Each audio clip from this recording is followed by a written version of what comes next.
Excelsior there, Spider-Man fans. I'm Thomas Mattis, and I'm here to bring you a review of the brand new mini that just came out this past week, The Amazing Spider-Man Presents The Black Cat. Now, the reason I'm doing this review is because I am a huge Black Cat fan. I've always been a huge Black Cat fan. I've always enjoyed how she's always been a more modern-day woman, in a sense. A lot of people call her a whore or a slut, or because of certain the sexual attributes of her character.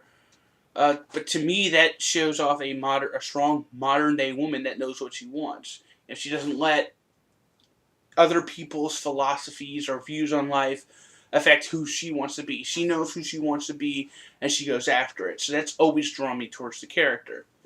So we had this brand new miniseries that was announced, and I was, of course, excited for it, being that I've been waiting a long time for a new Black Cat mini, since the last one we had about the mid-90s was, to me, god-awful. Especially the suit design, which I'm sure shocks a lot of people that I hated that suit design. The one with the V right down the middle showing so much cleavage. Most people who know me, well, Tommy likes fan service, he doesn't like that suit? I'm like, yeah, I hated that suit.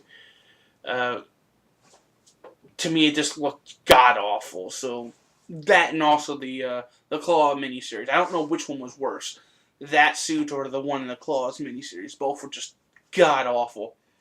So, but I'm basically going to be sticking to the miniseries. I'm not going to talk very much about Amazing Spider-Man or any other title that's out there. I'm going to act as if the only book I'm reading is this book. There will be a couple times to where I'll bring it in for certain points, like a point I'll make later about this book, in talking about Spider-Man himself. But besides that, for the most part, I'm just going to be sticking as though this is the only book somebody is reading.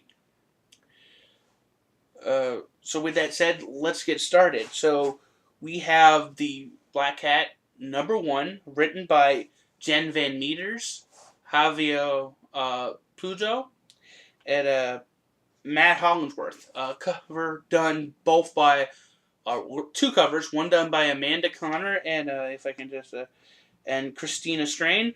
Alternate cover by Jason Scott Campbell, and I'll talk about the covers later. So our series starts off in a jewelry store that's being robbed. Black Cat stops it while at the same time robbing the store behind the guard and he's back, but Spider-Man comes in. It's then revealed that she does this every so often to get Spider-Man to chase her so they can then, or should I say, so he can go catch her so they can go off and go make whoopee.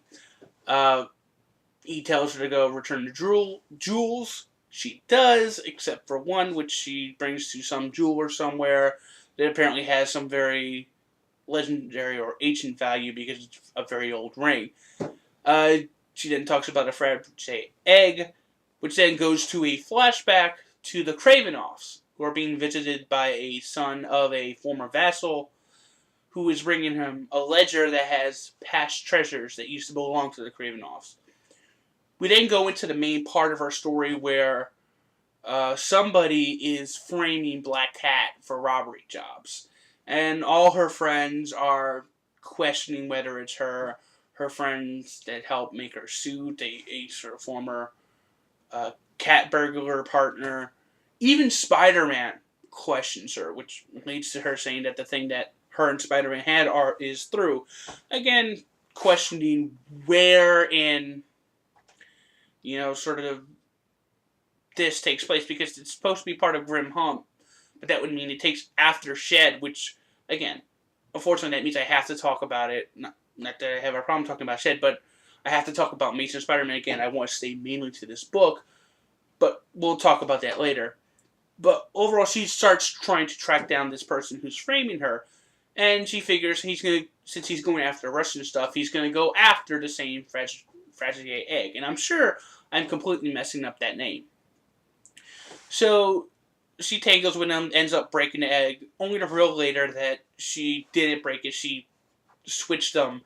And so she goes to the same jeweler to have him appraise it. When she comes back later to check on the appraising, she finds the jeweler dead and a sort of like mini microphone inside the egg, asking her if she's seen her mother lately. And that's where the story ends. And then we sort of get a backup about setting up Grim Hunt. So overall, I'm going to start with my pros, then I'm going to go to my cons, and then I'm going to go into my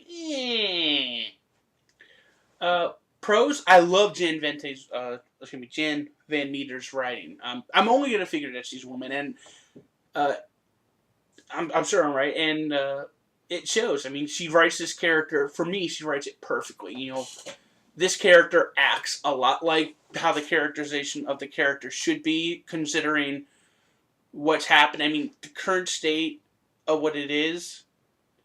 Again, I can't sit there and expect the characterization from 2004 because that wouldn't fit, especially with what happened in 606 and 607. So it definitely fits that characterization of 606, 607.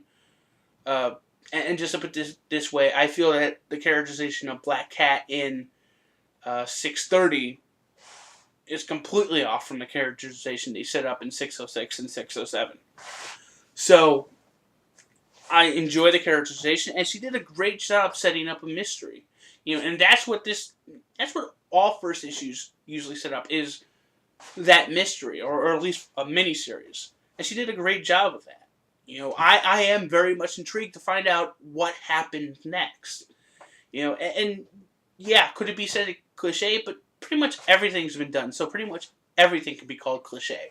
So for that matter, I very much enjoyed the setup for the story. She did a wonderful job. I love Javier Plujos, and I'm sure, again, like I said, I'm sure I'm saying those names wrong.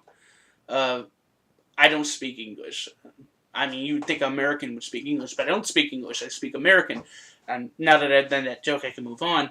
But I very much enjoyed his art. It has as I look at it real quick, it does have a very sketch 70s feel, which I'll get to in a second because it's also a con. But I very much enjoyed it. I mean, unlike stuff like, I'm trying to think of his name, who did like 620 and the Mysterio arc, who has sort of a 70s style. Never at any point in this story do I feel confused, which is a very good thing, all things considering. So, I enjoy it. Overall, at the end of the day, it's a great setup issue.